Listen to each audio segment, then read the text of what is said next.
All right, class, good morning. Here we go. This is chapter 1 of The Murder on the Links.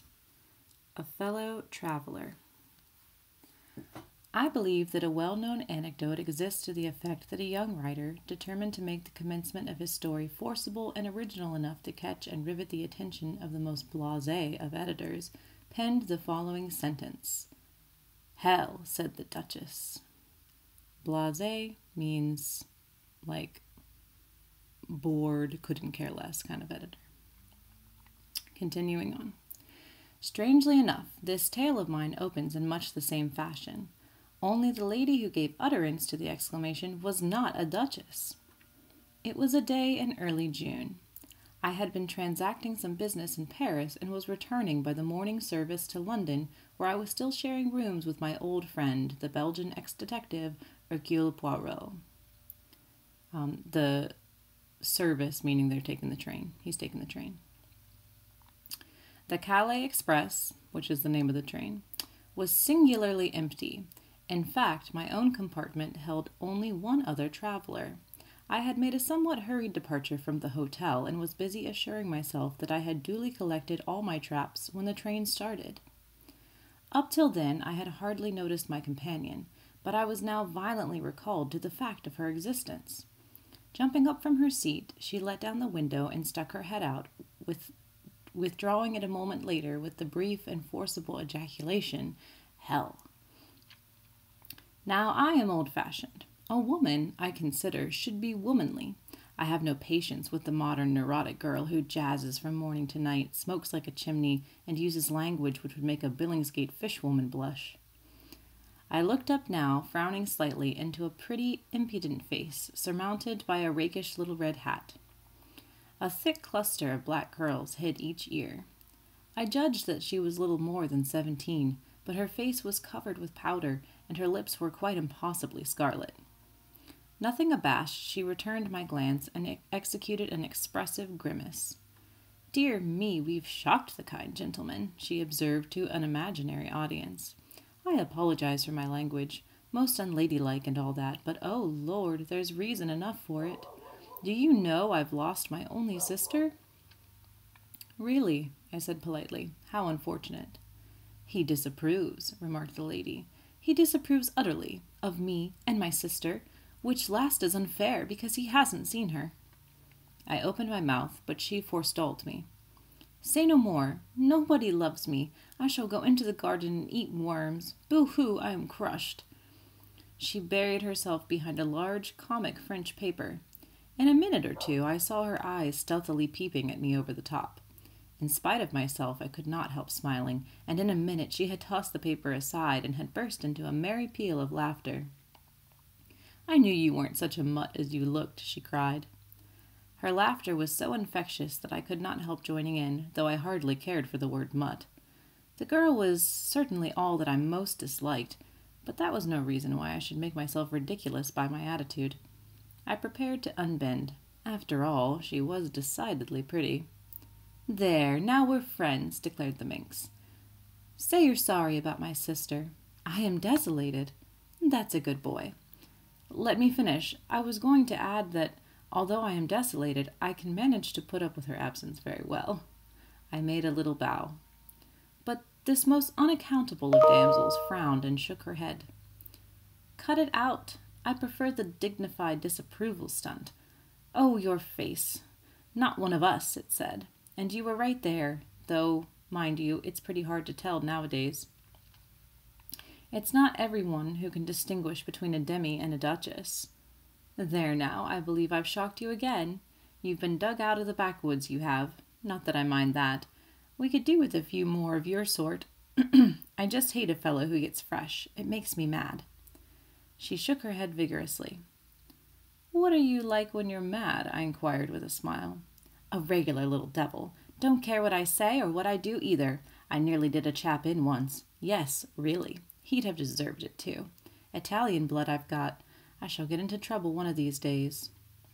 "Well," I begged, "don't get mad with me." "I shan't. I like you. Did the first moment I set eyes on you. But you looked so disapproving that I never thought we should make friends." "Well, we have. Tell me something about yourself." I'm an actress. No, not the kind you're thinking of, lunching at the Savoy, covered with jewelry, and with her photograph in every paper saying how much they love Madame So-and-so's face cream. I've been on the board since I was a kid of 6, tumbling. I beg your pardon, I said, puzzled. Haven't you seen child acrobats? Oh, I understand. I'm American born, but I've spent most of my life in England. We got a new show now. We? My sister and I. Sort of song and dance, and a bit of patter, and a dash of the old business thrown in. It's quite a new idea, and it hits them every time. There's to be money in it. My new acquaintance leaned forward and discoursed volubly, a great many of her terms being quite unintelligible to me. Yet I found myself evincing an increasing interest in her. She seemed such a curious mixture of child and woman, though perfectly worldly wise and able, as she expressed it, to take care of herself. There was yet something curiously ingenuous in her single-minded attitude towards life, and her wholehearted determination to make good. This glimpse of a world unknown to me was not without its charm, and I enjoyed seeing her vivid little face light up as she talked. We passed through Amiens. The name awakened many memories. My companion seemed to have an intuitive knowledge of what was in my mind. Thinking of the war? I nodded. You were through it, I suppose? Pretty well. I was wounded once, and after the Somme they invalided me out altogether. I had a half-fledged army job for a bit. I'm a sort of private secretary now to an MP. Okay, pausing on the reading just to explain that part. So they're passing through different towns in France as they go past them, and it brings to mind when the narrator fought in World War I. That's what the war is referencing. At the point when this book was written, World War II hadn't happened yet. So when people said the war or the Great War, there was only World War I that they would be referring to. So he was saying that he fought in the Battle of the Somme, and he was wounded, so he had to be taken out for a little while. And now he's a private secretary to an MP. An MP is a member of parliament. So he works for someone in the government, is what he's saying. Okay, back to the story. My, that's brainy. No, it isn't. There's really awfully little to do. Usually a couple of hours every day sees me through. It's dull work, too. In fact, I don't know what I should do if I hadn't got something to fall back upon. Don't say you collect bugs. No, I share rooms with a very interesting man. He's a Belgian, an ex-detective. He's set up as a private detective in London, and he's doing extraordinarily well. He's really a very marvelous little man. Time and again he has proved to be right where the official police have failed. My companion listened with widening eyes. Isn't that interesting now? I just adore crime. I go to all the mysteries on the movies, and when there's a murder on, I just devour the papers. Do you remember the Styles case? I asked. Let me see. Was that the old lady who was poisoned somewhere down in Essex? I nodded. That was Poirot's first big case. Undoubtedly, but for him, the murderer would have escaped scot-free. It was a most wonderful bit of detective work. Warming to my subject, I ran over the heads of the affair, working up to the triumphant and unexpected denouement. The girl listened spellbound. In fact, we were so absorbed that the train drew into Calais station before we realized it. My goodness gracious me, cried my companion. Where's my powder puff? She proceeded to bedaub her face liberally, and then applied a stick of lip salve to her lips, observing the effect in a small pocket glass, and betraying not the faintest sign of self-consciousness. I say, I hesitated, I dare say it's cheek on my part, but why do all that sort of thing? The girl paused in her operations and stared at me with undisguised surprise. It isn't as though you weren't so pretty that you can afford to do without, I said stammeringly.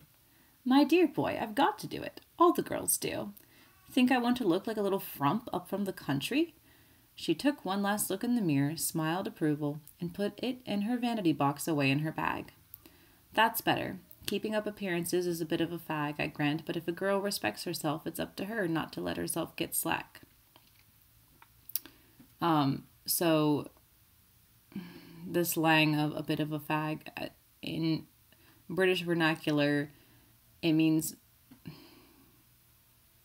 I guess, kind of something silly, but it also refers to cigarettes, so not entirely sure, but it doesn't mean gay like it does today sometimes. All right. Back to the story. To this essentially moral sentiment, I had no reply. A point of view makes a great difference.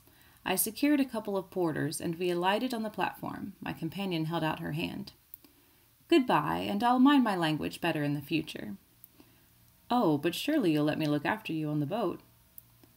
Mayn't be on the boat. I've got to see whether that sister of mine got aboard after all anywhere.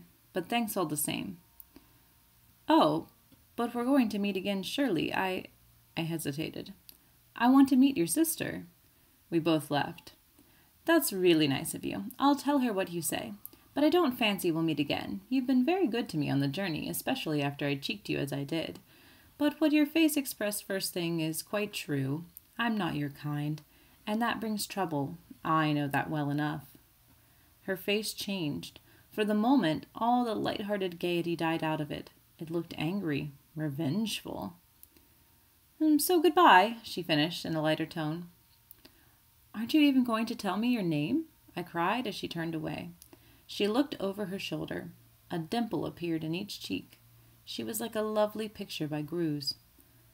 Cinderella, she said, and laughed. But little did I think when and how I should see Cinderella again.